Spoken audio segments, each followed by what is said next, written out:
네, 시장 핫이슈를 심층 분석해 날카로운 투자 인사이트를 제시해주는 투데이 핫이슈. 오늘은 지정학적 리스크와 경기 침체라는 이중고에 노출된 K반도체 산업의 위치와 전략에 대해 심층 진단하고 반도체주의 투자 전략까지 고민해 보겠습니다. 김학주 한동대학교 교수 자리해 주셨습니다. 안녕하세요. 네, 안녕하십니까. 보십시오. 네, 신냉전 시대 중심의 반도체 등 이 미래 먹거리 산업이 있는데요. CPTPP, RCEP, IPEF 등 주요국의 이해관계에 얽힌 협정들도 잇따라 발생하고 있습니다. 여기서 반도체가 뜨거운 감자가 된 배경부터 한번 들어볼까요? 네, 이런 TPP를 비롯해서 이제 경제 동반자 협정 아니겠어요? 근데 오바마 시절부터 이제 중국을 견제하기 위해서 생산 기지를 중국에서 베트남 등 다른 저원가 생산국으로 옮기자 하는 거였었죠. 특히 이제 이 아베노믹스를 용인해 줬던 이유도 그러니까 이제 그 성장세에 있는 중국의 예봉을 좀 일본이 꺾어달라 뭐 이런 부탁이 있었던 거고요. 이제 미래의 패권은 아무래도 데이터 아니겠습니까? 왜냐하면 과거에는 만드는 거 다 팔렸지만 이제는 이제 그 가려운 데를 긁어줘야 팔리는 거니까 결국 소비 패턴을 알아야 되는 거고요. 또 이제 그 분석을 위해서 인공지능이 도입이 되고 있는데 이런 데이터 수집에 있어서 가장 원자재처럼 쓰이는 게 반도체 아니겠어요? 그래서 이제 미국이 이 보안을 빌미 삼아서 이제 화웨이라든가 GTE, SMIC 등 중국의 테크 기업들을 이제 블랙리스트로 집어넣고 견제를 하는 거죠. 그러면서 이제 두 가지를 추진하고 있는데요. 첫 번째는 친환경으로 빨리 이동을 가속화하자 하는 거죠. 그러니까 이 데이터 쪽에서 프로세싱을 하거나 아니면 이 데이터 센터는 냉각을 시켜야 되거든요. 그 팬을 돌리려면 엄청난 전기가 필요한데 그거를 신재생으로 하자. 그럼 어떻게 될까요? 그러니까 중국 같은 경우에는 석탄 발전 비중이 60%를 넘어가지 않습니까? 그러면 중국의 테크 기업들은 이런 데이터 패권 싸움에서 밀려나게 되는 거죠. 그러니까 굉장히 전략적인 의도가 숨어 있다. 뭐 이렇게 얘기했고 반면에 이제 미국의 빅텍들 같은 경우에는 이미 데이터를 선점했어요. 그래서 바이오 데이터 같은 경우에는 이제 23andMe 같은 경우가 거의 다 데이터를 선점을 했었고 나머지도 마찬가지고 특히 이제 그 인공지능을 비롯한 가공 기술도 미국이 확실히 앞서가죠. 또 이제 태양광이나 해상풍력 같은 그런 요지를 거의 다 선점을 했다. 이렇게 보고요. 두 번째 움직임은 중국의 반도체 산업 접근로를 봉쇄하자는 거예요. 그러니까 대표적인 예로 디램 같은 경우에는 이제 10나노미터에서는 이제 아주 작은 선폭으로 설계를 해야 되는 그러려면 빛을 이용하는 노광 장비가 필요하거든요. 영어로는 EUV라고 하는데 그 장비는 저기 네덜란드의 ASML밖에 못 만들어요. 근데 미국이 ASML한테 중국에다 팔지 말라 그러죠. 어떻게 보면 이제 자기네 미국의 기술도 너희 회사에 어느 정도 포함되어 있지 않느냐라고 주장하는 것 같아요. 그래서 이 중국 입장에서는 이제 반면에 반도체 수입이 석유 수입보다 더 많거든요. 그러니까 어떻게든지 국산을 해야 되고요. 세계 반도체 수요의 60%가 중국이에요. 물론 거기를 거쳐서 딴 데도 가긴 하겠지만 그래도 절대적인 수요를 갖고 있는데 특히 이제 그 메이드 인 차이나 2025 그러니까 이 기술 테크 기술을 자립화하자는 거 아니겠어요? 근데 거기서 반도체 국산화는 굉장히 핵심이죠. 그래서 이제 이 미국과 이 중국 간의 반도체 경쟁이 뜨거운 감자로 대두되고 있는 것 같습니다. 네, 미래의 패권은 데이터고 이 데이터의 수집에 있어서 원자재처럼 소요되는 게 반도체이기 때문에 반도체가 이 경쟁의 최전선에 설 수밖에 없다. 그래서 친환경에 주목하고 또 중국의 산업 접근을 봉쇄하는 정책을 미국이 하고 있다. 이렇게 정리를 해볼 수 있겠습니다. 이런 측면에서 러시아 우크라이나 전쟁보다 미중 갈등을 더 우려하는 분들도 계신데요. 반도체 때문에 지정학적 위험이 재발할 가능성도 혹시 있을까요? 결론적으로 말씀드리면 그렇게 크진 않다고 생각하는데 일단 이 대만의 반도체 및 전기차 생산 인프라는 미국이 만들어준 거죠. 그러니까 이제 미국의 애플이나 테슬라가 이 하청 생산 기지를 다 만들어줬죠. 어떻게 보면 미국이 중국 앞에 있는 대만을 식민지화 시켜놓은 거나 마찬가지죠.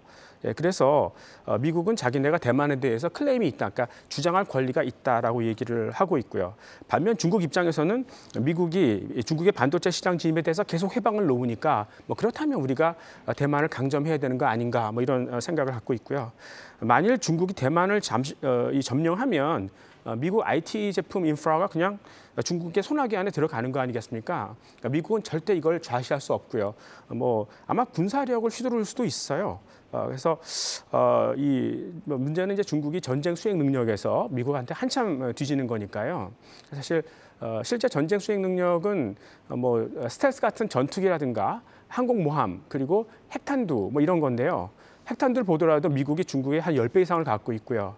지금 실제 가동할 수 있는 것도 되게 많고요. 예. 그래서 이제 지금까지 대만으로 인한 미중 전쟁 가능성을 낮게 보는 이유는 중국의 수출 의존도 때문에 그렇습니다. 그러니까 지금 중국 GDP 성장률 중에서 32% 정도가 중국은 이제 수출에 의존하고 있는데요. 러시아 같은 경우에는 제재를 받아도 뭐 굉장히 수출 품목이 한정적이지 않습니까? 그러니까 석유라든가 뭐 농산물 뭐 이런 건데 그래서 이제 그레이 마켓을 이제 그 따로 이제 개척할 수 있는데 중국은 너무 많은 수출 제품을 갖고 있기 때문에 그 일일이 다 그레이 마켓을 만들 수는 없다. 그래서 지금 뭐 중국의 GDP 성장 가운데 이 부동산이 사실 3분의 1을 차지하고 있었거든요. 그러니까 이제 얼마 전에 그 에버그랜드 사태가 있었지 않습니까? 그래서 지금 중국 부동산이 경색되고 있는데 만약에 여기서 수출까지 헤맨다 그러면 이제 난리 나는 거죠. 그래서 함부로 미국에 하고 이제 전면전을 그래서 생션을 받을 수 없는 그런 분위기다 이렇게 얘기할 수 있는데 근데 미국이 너무 이기적인 모습이 되니까 뭐 그냥 전면전을 일으킬 수는 없지만 그래도 뭐 미국 대만 이외의 지역에서 이제 뭐 국지전 남중국해 같은 데서 한번 트러블을 만들 가능성이 있다. 그래서 하여튼 갈등은 늘어날 것 같아요. 그래서 저 같은 경우에는 미국 국방주 같은 경우에는 계속 샀었거든요.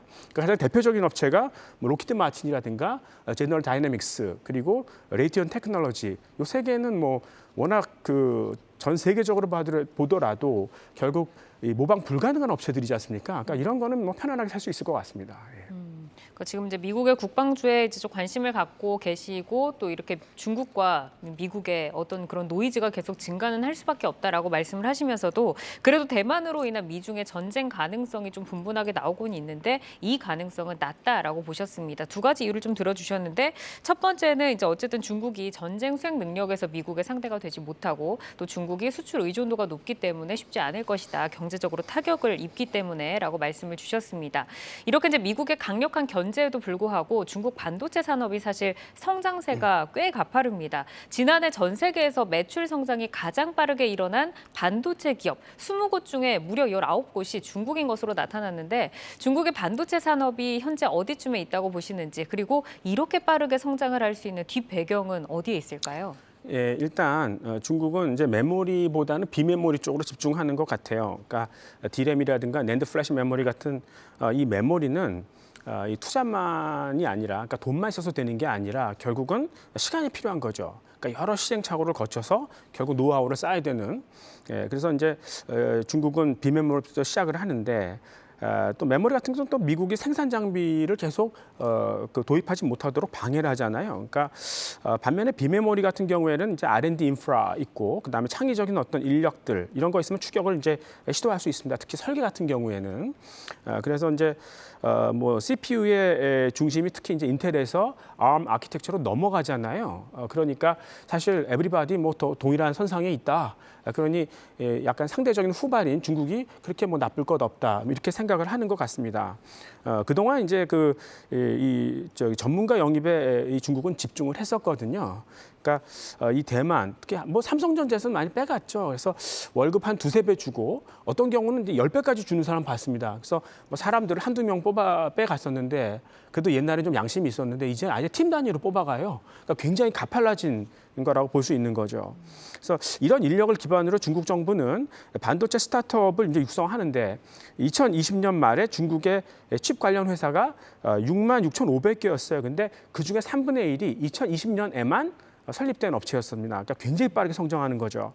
중국의 반도체 점유율이 2016년에 한 3.8% 정도였었거든요. 근데 2020년에는 9%까지 올라왔어요. 근데 매년 이렇게 한 30%씩 계속 성장을 한다 그러면 한 2024년 정도에는 17.4%까지 성장을 한다는 거예요. 그럼 이 정도면 이제 한국하고 거의 비슷해집니다. 그러니까 미국 1등, 한국과 이제 중국이 한 2위 정도를 다투는 그런 정도까지 가는 거예요. 이게 왜 문제가 되냐면 사실 이 중국 정부는 이제 제조업에서 그러니까 2차 산업에서 다음 먹거리로 반도체를 찍은 것 같아요. 그래서 이제 엄청난 보조금을 주면서 이제 올라오고 있는데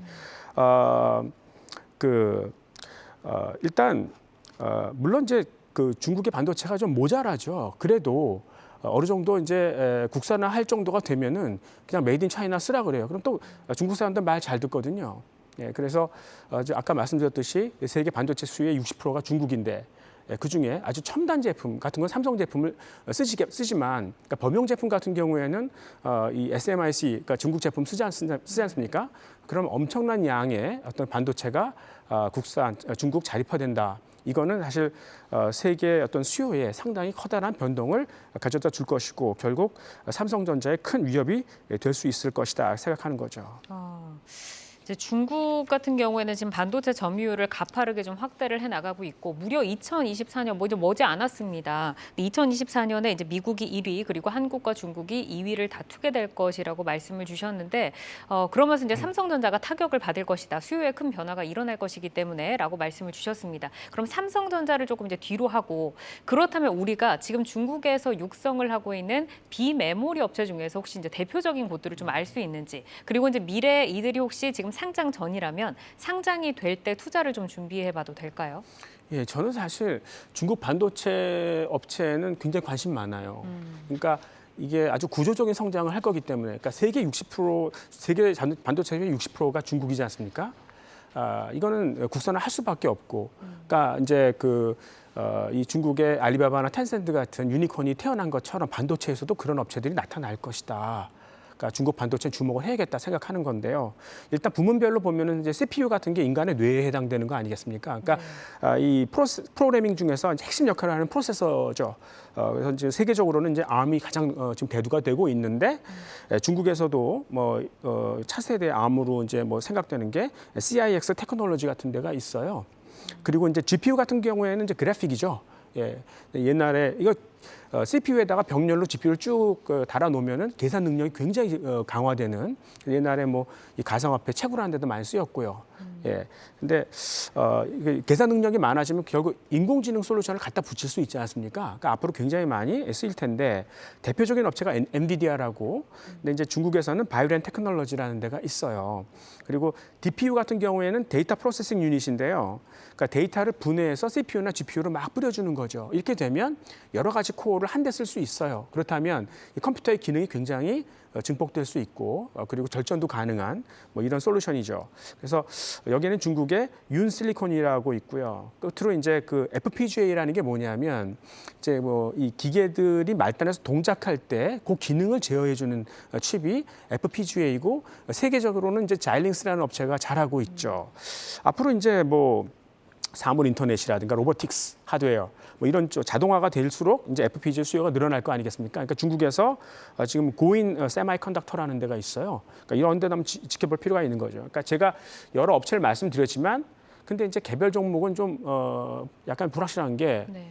어떤 파괴적인 기술이 새로 등장할지도 모르지 않습니까? 그러니까 기술의 진보가 굉장히 빠르다는 거예요. 그러니까 여러분들이 그러니까 개인 투자자들이 이걸 다 따라갈 수 있을까 하는 거죠. 차라리 그럴 바에는 그냥 중국 반도체 ETF 사시는 게 좋을 것 같아요. 그러니까 전문가분들이 그 ETF를 계속 기술력이 좋은 것들로 해서 계속 리밸런싱, 그러니까 업데이트 시켜주지 않습니까? 그러니까 그런 거를 믿고 이제 여러분들이 이런 중국 반도체의 어떤 테마에 그냥 동참하려면 ETF가 좋다. 그러니까 하나 마지막으로 고민해 볼 수 있는 건 혹시 위안화 가치가 크게 떨어지는 거 아니냐 이렇게 생각해 볼 수 있는데 물론 위안화가 뭐 세계 패권 통화로 갈 수는 없죠. 근데 뭐 그래도 세계 외환 보유고라든가 그리고 위안 보유고에서 이제 그 중국 위안화를 점점 많이 싣고 있지 않습니까? 그리고 또 이제 주식 지수 같은 경우에는 MSCI 이머징 마켓 인덱스라든가 채권은 글로벌 애그리게이트 인덱스가 이제 대표적인 지수들인데 거기에 중국 비중이 좀 확대되고 있으니까 뭐 그렇게 크게 위안화가 떨어질 것 같지는 않습니다. 네. 네, 중국 반도체 산업에서도 유니콘 같은 업체들이 나타날 것이다라면서 개별 종목도 언급을 해주셨지만 이 신성장 산업은 대체 기술이 나올 가능성도 있기 때문에 업데이트가 좀 잘 되는 테마 ETF 쪽으로 더 힘을 실어주셨습니다. 한편 이달 안으로 미국에서 반도체 규정이 통과될 수도 있는데요. 이와 관련해서 칩4 동맹이 이슈입니다. 미국이 주도하는 이 칩4 동맹에 참여할 때 다른 주요 시장인 이 중국에서의 사업 추진에 제동이 걸릴 수도 있어가지고 조금 우려스러운 부분도 있는데요. 미국과 중국 모두 필수적인 국내 기업 입장에서 이 칩4 동맹 어떤 전략이 필요하다고 보실까요? 예, 그러니까 뭐 칩스 액트라고 하는데 사실 그 단어 하나하나에 이제 그 약자죠, 이게. 그래서 이 미국의 반도체 산업 경쟁력을 위해서 우리가 뭐 세제 혜택이라든가 보조금 같은 걸 주자. 뭐 이런 내용입니다. 근데 이제 520억 불 그리고 65조 원에 대한 어떤 예산이 있는 거죠. 근데 사실은 2021년 1월에 미국의 국가방위법의 일환으로 원론적으로는 통과가 됐어요. 근데 펀딩이 안 되는 거죠. 그러니까 아무래도 공화당이 좀 불편한 것 같습니다. 그러니까 이렇게 뭐 반도체 쪽으로 빨리 가다 보면 이제 전기를 많이 사용하고 자기네를 도와주는 그런 이제 석유 기업이 약간 좀 불이익을 받을까봐 이런 거에 대해서 이제 뭐 친환경으로 너무 가는 거 아니냐 이런 걸 견제하기 위해서 지금은 통과가 잘 안 되고 있는데요. 만약에 통과가 된다면 두 가지 우려가 있죠. 첫 번째는 미래 경쟁자가 양성될 수 있어요. 그러니까 삼성전자의 경쟁자들이죠. 그러니까 반도체는 사실 일상재, 그러니까 커머더티 아니겠습니까? 누구나 쉽고 싸게 구입할 수 있는 범용재라는 거예요. 근데 여기서 이제 우리가 지금처럼 높은 이윤을 얻는 것이 비정상이죠, 사실은. 그럼에도 이제 미국이 중국의 어떤 반도체 시장 진입을 억제해 주는 바람에 그 반사이익을, 그러니까 비정상적인 이익을 받고 있는데 미국의 경쟁력 있는 인프라가 구축된다. 그러면 중국뿐 아니라 미국 내에서도 특히 이제 경쟁자인 마이크론 테크놀로지 같은 데가 조금 더 빨리 따라잡을 수 있고 그리고 이제 어떤 새로운 소재 업체들이 나타나서 패러다임 시프트를 해버릴 수도 있어요. 잠재의 경쟁자가 튀어나올 수도 있는 거고요. 중국도 사실 그 메모리 투자를 시작했거든요.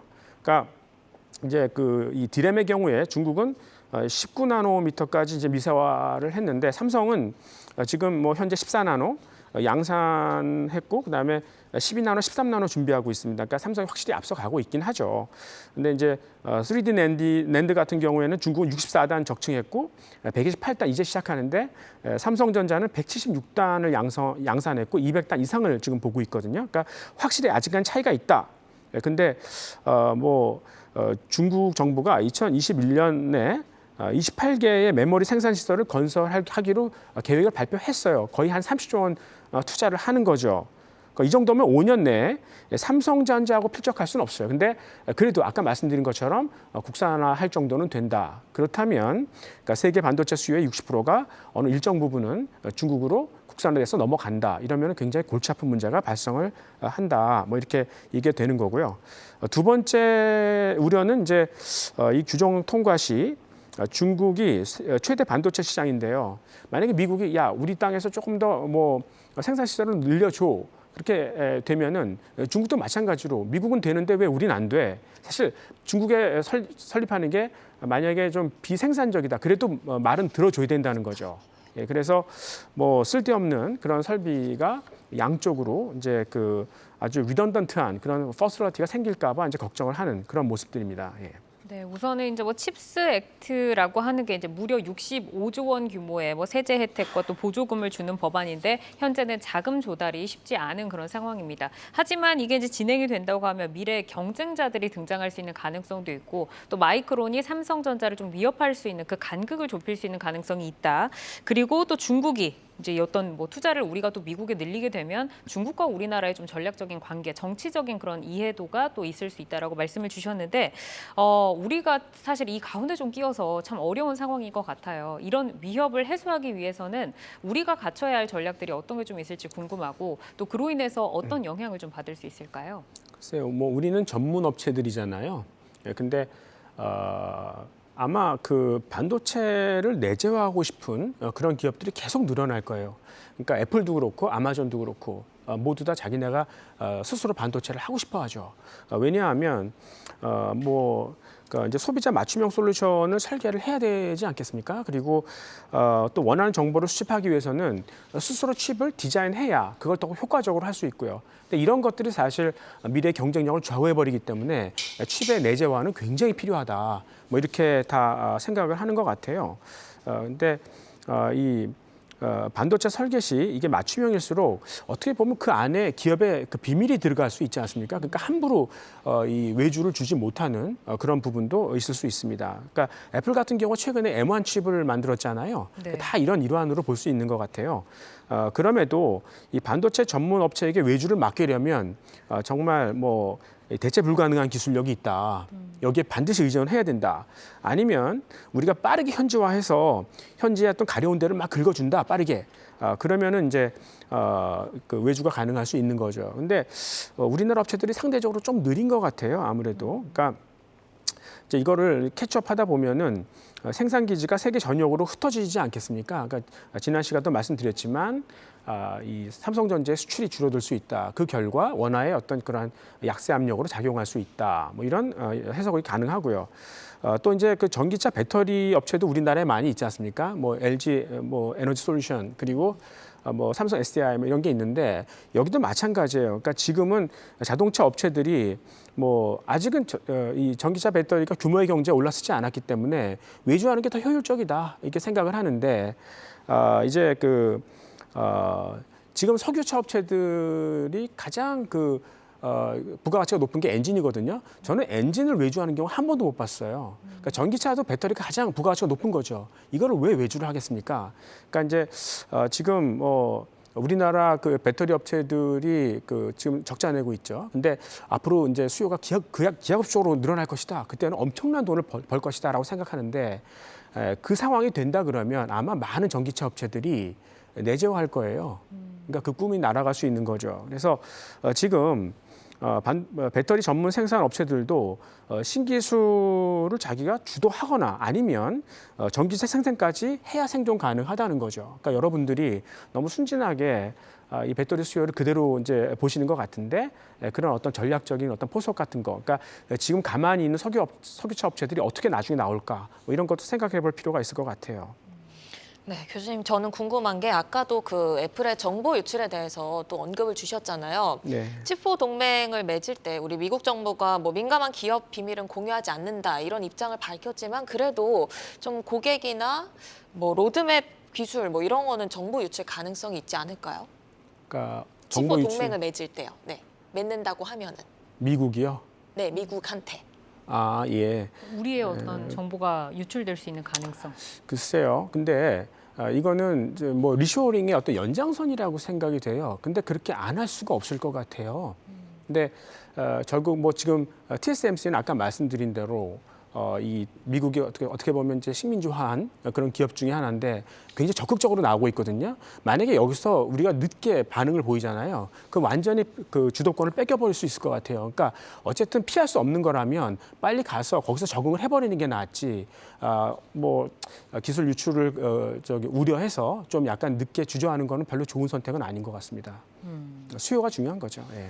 네, 우선은 뭐 지금 우리나라가 선택할 수 있는 어떤 뭐 다른 대안책이 없기 때문에 빠르게 뭐 미국에 가서 뭐 칩4 동맹을 한다든지 어떤 좀 발맞춰가는 글로벌의 그런 행보를 보일 수밖에 없다라고 말씀을 해주셨는데 말씀을 주신 것 가운데 이제 배터리 전문 업체들도 생산 업체들도 지금 우리가 당겨올 수 있는 그 미래의 실적들이 그대로 다 유지가 안 될 수도 있다라는 말이 조금 인상적입니다. 이 부분을 조금 생각을 해봐야 될 것 같고 그리고 이제 지난주에 삼성전자가 2분기 잠정 실적을 발표했는데 이와 관련해서 좀 질문을 드려보겠습니다. 사실 반도체가 실적을 좀 이끌면서 우리 시장에서 우려를 했던 것보다는 좀 선방한 모습이었는데 그래도 뭐 그렇게 양호하게 나오진 않았기 때문에 실적에 대한 우려는 좀 여전한 상황입니다. 무엇보다 코로나 특수라고 있는 그 유동성 장세가 좀 끝났다라는 건데요. 지금 투자자들이 혹시 삼성전자를 들고 있지 않다라고 하면 오늘 좀 올라오기 시작했는데 지금 사도 된다라고 보실까요? 뭐 단기적으로 보면 이제 바닥권이라고도 볼 수는 있을 것 같아요. 근데 이 반도체 특수가 최근에 이제 마무리되고 있지 않습니까? 그러니까 제가 이제 차를 최근에 하나 샀거든요. 근데 원래는 오래 기다리라고 그랬는데 생각보다는 일찍 그 배달이 되더라고요. 예, 그러니까 그동안 이제 코로나 쇼크로 인해서 사재기했던 그런 재고들이 슬슬 풀려 나오는 그런 상황이다 이렇게 볼 수 있겠고요. 특히 이제 그동안 반도체 수요를 주도했던 이 서버 업체들이 주문을 취소하기 시작했어요. 얘네들도 이제 눈치 보는 거죠. 그러니까 아무래도 반도체 가격이 떨어질 것 같으니까 슬슬 어떤 관망하는 그런 자세인 것 같아요. 그러니까 3분기 디램 가격은 지난 분기, 그러니까 2분기에 비해서 한 15에서 20% 정도 떨어질 것 같고요.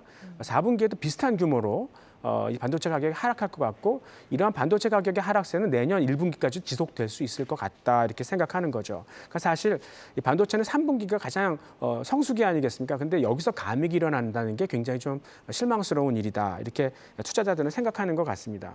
그러니까 만약에 내년 1분기가 바닥이라면 그 정도가 되면 이제 하이닉스 같은 경우에는 반도체 부문에서 적자로 돌아서지 않을까, 삼성전자도 거의 반도체 부문에서 뭐 BP 정도로 떨어지지 않을까 이렇게 우려를 하고 있는데요. 그동안 이제 반도체 수요를 견인했던 것은 휴대폰 한 대당 그 박스 안에 들어가는 디램이나 낸드의 양이었어요. 그러니까 그동안 이제 사진이라든가 동영상 등 용량이 큰 콘텐츠를 많이 소비했지 않습니까? 그거를 동작시키기 위해서는 많은 양의 반도체를 이제 꾸겨 넣었던 거죠. 그러니까 아이폰 뭐 13 같은 경우에 512GB의 그 낸드 플래시 메모리, 4GB의 디램 정도를 넣었었는데 삼성전자 같은 경우에는 더 스펙으로 좀 과시를 해야 되기 때문에 뭐 낸드 같은 경우에는 1TB 정도 그리고 이제 그 디램은 8기가, 9기가까지 막 했었거든요. 근데 이 정도가 되면 거의 노트북 수준이에요. 그러니까 야, 더 이상 어떻게 휴대폰이 더 고사용화될 수 있을까? 이제 이 과정은 끝났다. 이런 데서 사람들이 굉장히 불안하게 생각하는 것 같습니다. 그리고 수요뿐 아니라 공급에서도 마이크론이 좀 빠르게 따라오는 것 같아요. 그러니까 삼성은 가장 최첨단에서 이제 선진 기술을 개발하고 있지 않습니까?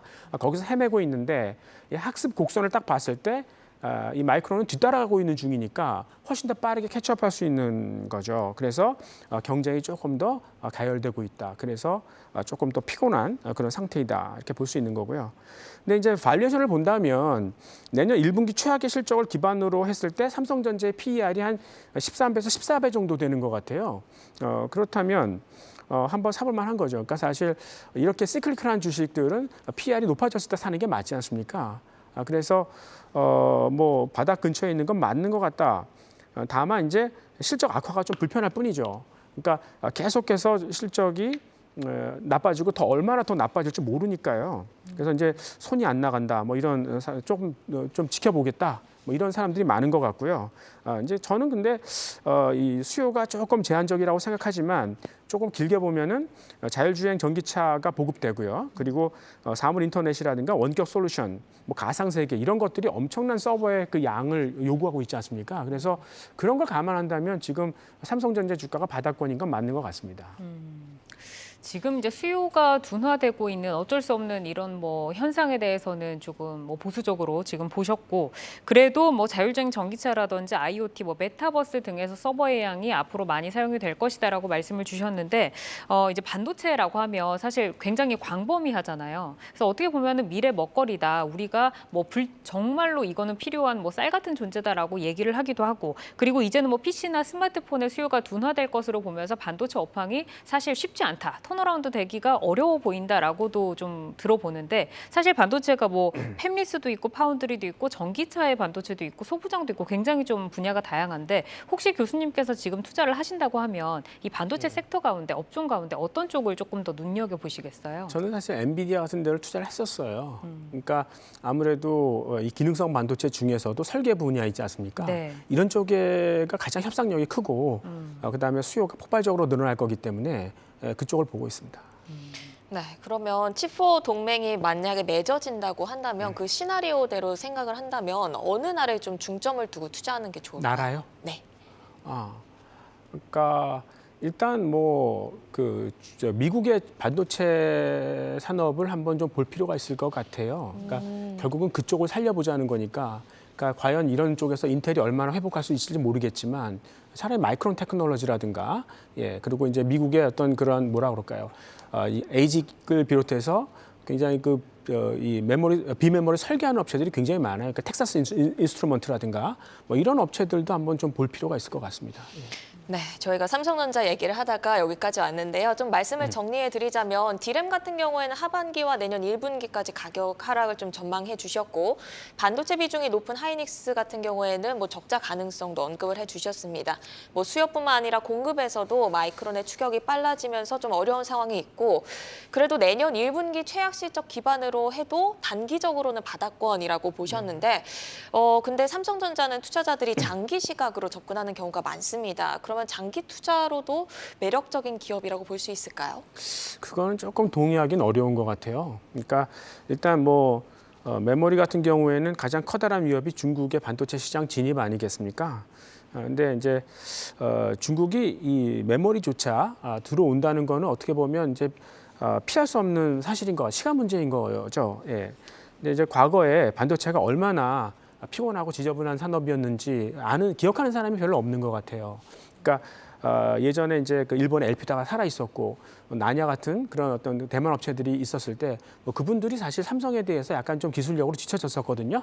예, 그럼에도 불구하고 경쟁을 했었어요. 그러니까 삼성이 얘네들을 죽이려고 이제 프레데터리 프라이싱, 그러니까 약탈적인 가격을 막 내면서 압박을 가했었죠. 그러니까 일본의 그 엘피다가 그 결과 적자를 냈어요. 그러니까 일본의 정부가 은행들을 부르더라고요. 우리나라의 그 기간 산업인 반도체 그 엘피다가 힘듭니다. 돈을 좀 놓고 가세요. 그러니까 아무 소리 없이 놓고 갔습니다. 그러니까 결국은 이 삼성전자가 엘피다랑 싸운 겁니까? 아니면은 일본 정부랑 싸운 겁니까? 그러니까 앞으로 중국 정부랑 싸울 가능성이 있다는 거죠. 그러니까 지금 저는 사실 중국이 어떤 새로운 산업에 들어왔을 때 멀쩡한 산업을 볼 수가 없었어요. 그러니까 그 이유는 뭐냐면 중국은 보조금을 줘서 공급 과잉을 만듭니다. 국내에서. 그게 너무나 피곤해지면 그거를 해외로 보내버려요. 그래서 전 세계적으로 굉장히 이 산업을 망가뜨리는 그런 예가 굉장히 많았었는데 아마 중국이 반도체 산업에 들어오는 그 순간 삼성전자의 발리에이션 멀티플이 확 떨어질 것이다. 저는 그렇게 생각할 수 있겠습니다. 결국 삼성전자는 비메모리에서 성과를 보여줘야 세컨 점프가 가능할 텐데요. 지금 일단 비메모리 설계 쪽에서는 이제 ARM이라든가 엔비디아, 인텔 이런 선두권과 너무 이제 괴리가 큰 것 같아요. 그래서 이걸 한 번에 따라잡기 위해서 이제 AMD라든가 ARM을 사온다 이런 말도 있는데 네. 과거에 사실 삼성 2008년에 리만이 무너졌을 때 삼성증권에서 리만 브라더스 아시아 디비전을 사올까라도 검토를 했었습니다. 근데 뭐 사온다고 해도 우리가 걔네들을 컨트롤할 수 있느냐? 그럼 서로 간에 이제 불편한 거 아닌가? 뭐 이런 생각 때문에 그만뒀었는데 사실 뭐 삼성전자가 잘 준비를 해서 이런 데 왔을 때 잘 컨트롤 할 수 있어야 되는 거죠. 그리고 만약에 준비가 됐으면 빨리 해야 되는 거죠. 근데 지금 삼성전자 내 그 수년금이 거의 100조 원 가까이 있지 않습니까? 근데 지금 사실 순환출자가 아직 해결이 안 됐잖아요. 그러니까 이거 뭐 유사시에는 뭐 우호적인데 넘겨가지고 이제 자사주 사야 되는 거니까. 그러니까 이런 거를 좀 정부가 빨리 교통 정리를 해줬으면 하는 그런 바람이 있습니다. 그리고 이제 비메모리 설계 같은 경우에는 창의적인 인력이 필요하잖아요. 그러니까 우리나라의 교육이 좀 주입식이다. 그래서 좀 창의성을 강조하기 위해서 이제 그 참교육이라는 게 이제 소개가 됐었는데 참교육은 사실 창의적인 교육이 아니라 교육을 안 시키는 것 같아요. 그래서 이 교육 쪽에도 문제가 있고 그러면 우리가 당장 할 수 있는 거는 비메모리 생산, 그 파운드리부터 시작이다 이렇게 볼 수 있는데 이재용 부회장이 이제 2019년에 우리가 수년 안에 세계 그 비메모리 파운드리에서 TSMC를 제치고 1등이 될 것이다라고 선언을 했는데 지금 3년이 지난 지금 이 TSMC의 점유율은 46%에서 54%로 오히려 늘었어요. 그러니까 최근에 이제 이 삼성전자가 굉장히 긴장을 하고 임원 교체 시즌도 아닌데 급히 교체를 한 거 보면 굉장히 급하다라는 그런 인상이 드는데요.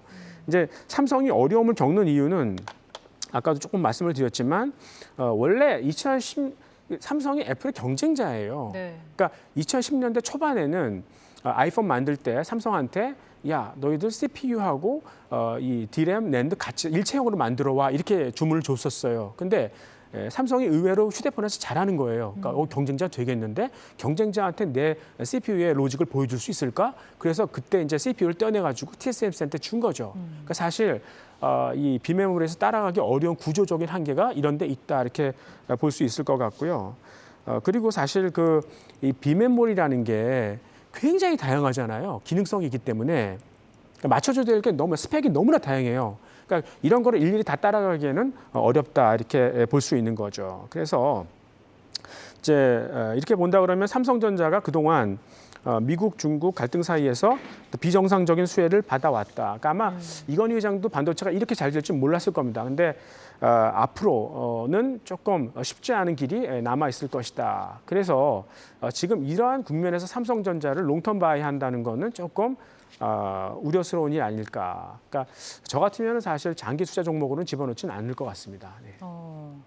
네, 어쨌든 그 삼성전자를 장기 투자의 종목으로 집어넣지 않는다라고 하는 거는 우리 투자자들에게는 그동안 가지고 왔던 뷰와는 조금 이제 다른 뷰인 것 같습니다. 보통 이제 요즘에 우리나라의 반도체 그 종목들, 뭐 삼성전자나 SK 하이닉스의 움직임을 주가를 저희가 좀 추쳐서 볼 때 뭐 전날의 TSMC의 움직임이나 아니면 필라델피아 반도체 지수들을 보면서 이제 투자자들이 좀 추종을 하는데 교수님은 혹시 반도체 관련해서 보시는 지수나 뭐 이런 것들이 있으실까요?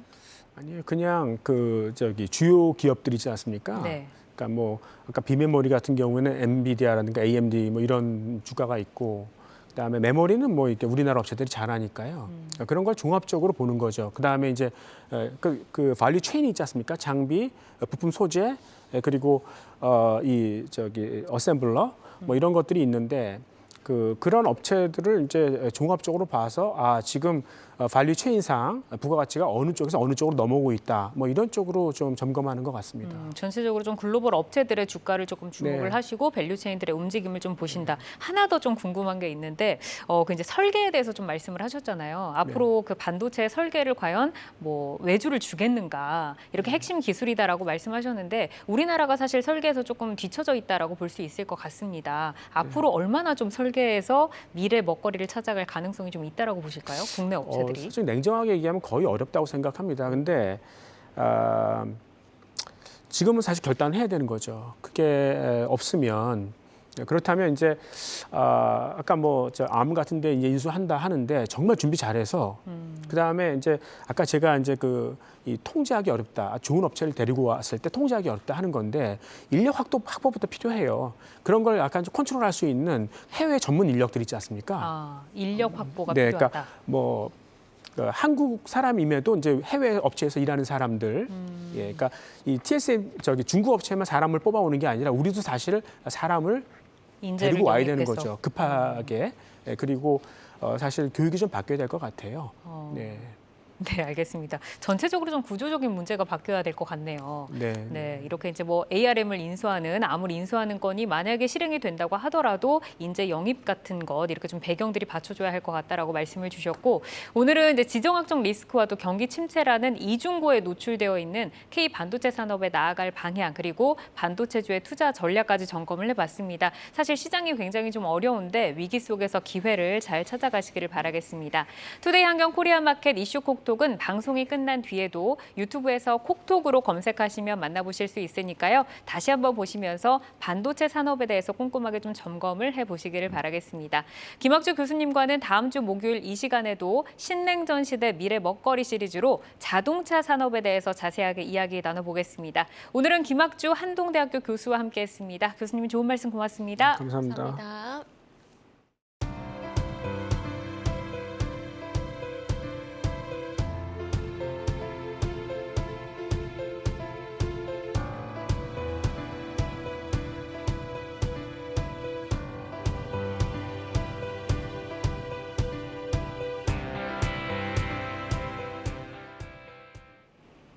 내일 여는 성공투자습관 투데이 한경 코리아 마켓 저희와 준비한 소식은 여기까지입니다. 네, 저희는 더 알차고 신속한 투자 정보로 내일 오후 4시에 다시 찾아오겠습니다. 시청해주신 여러분 고맙습니다.